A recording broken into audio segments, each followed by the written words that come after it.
I don't know, I think that's gonna help with some erosion. Hey, welcome back. Since our last pond video, we've had a few other commitments. Family vacations and kids going to camp and different responsibilities have taken our attention. So in this video, I'll bring you up to speed with our current state.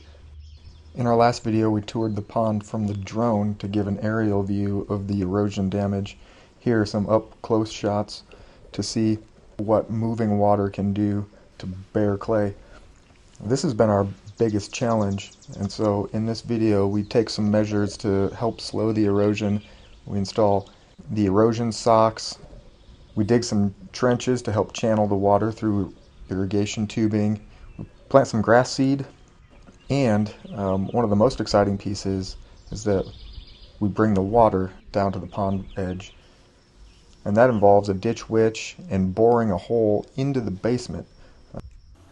To fill the pond, we need to supplement water, and in order to do that, we decided to bore a hole through the basement to run both the water as well as the electrical line under the ground to power the waterfall pump and the aeration pump, and this was an interesting process. The ditch witch was positioned at the source where the waterfall stream will start, and the boring tool traced a path underground by attaching 10-foot lengths of steel pipe together and shooting water to drill through the ground to the point under the foundation of the house where the water system from the well and electrical box is located.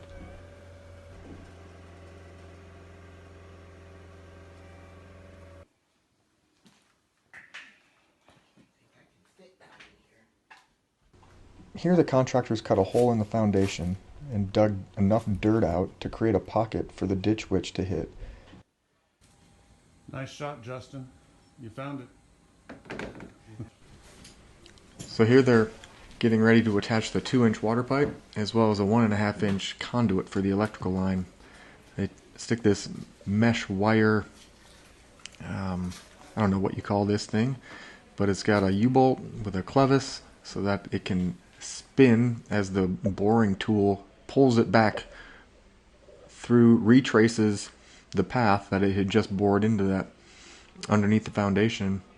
And so here contractors are connecting that to the pipe and getting ready to pull it back through.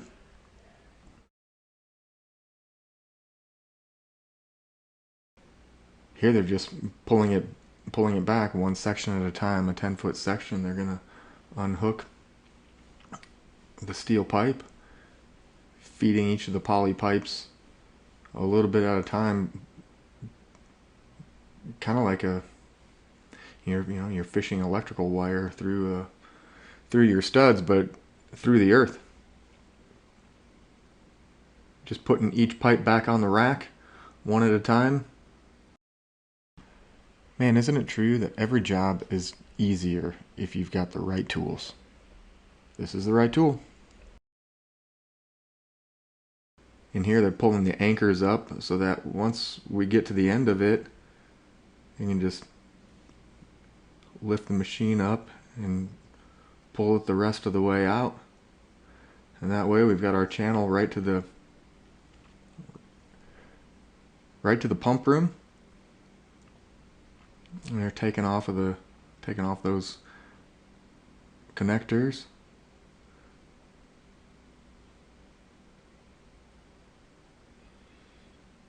And cleaning everything off.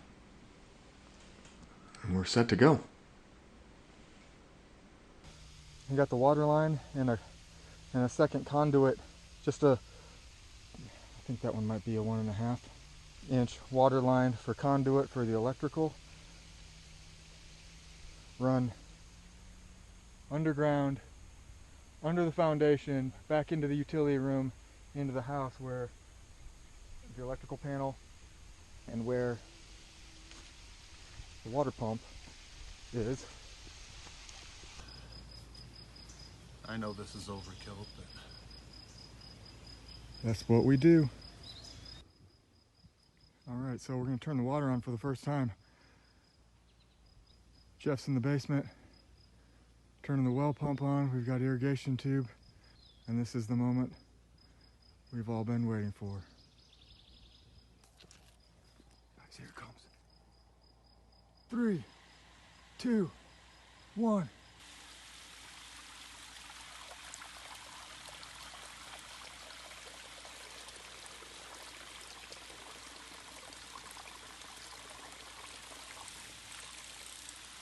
There's a little bit of crap in that tube.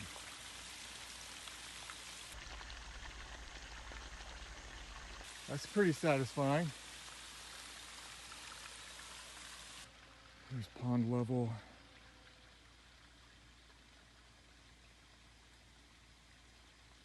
When we started.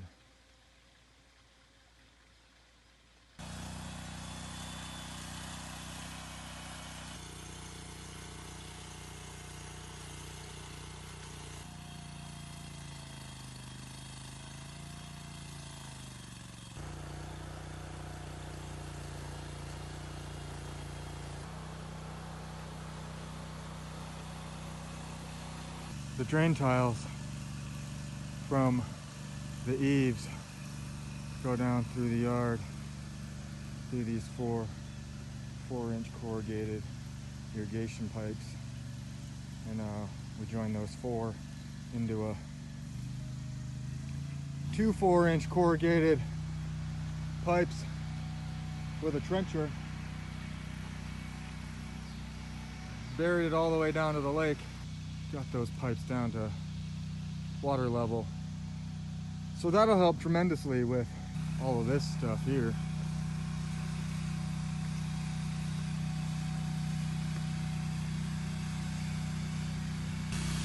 And if you've never used a trencher before, that thing's pretty sweet.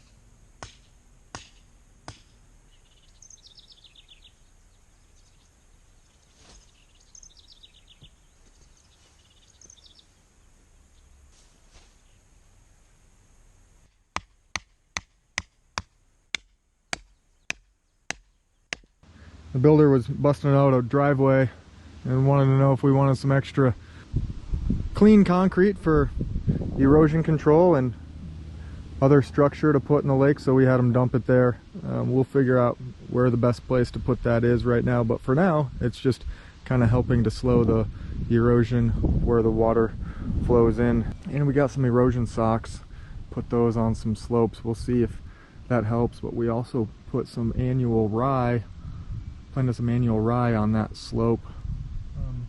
Water level has not risen, had a couple small rains, but 95 degrees for the last week. It seems just barely keeping up with the evaporation. Our erosion sock up here, trying to protect this edge. I've been out adventuring in other parts of the country the last week, so any pond progress is stalled out right now, but that's okay. We're making memories with our kids, and that's what it's about.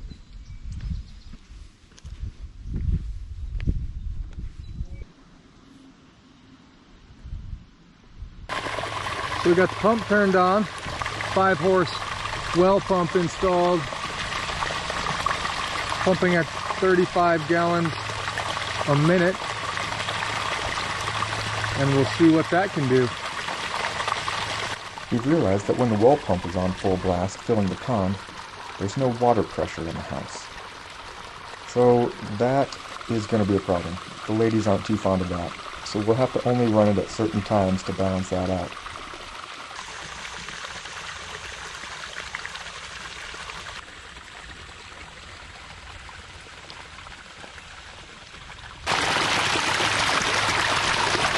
.55-degree water is quite the change.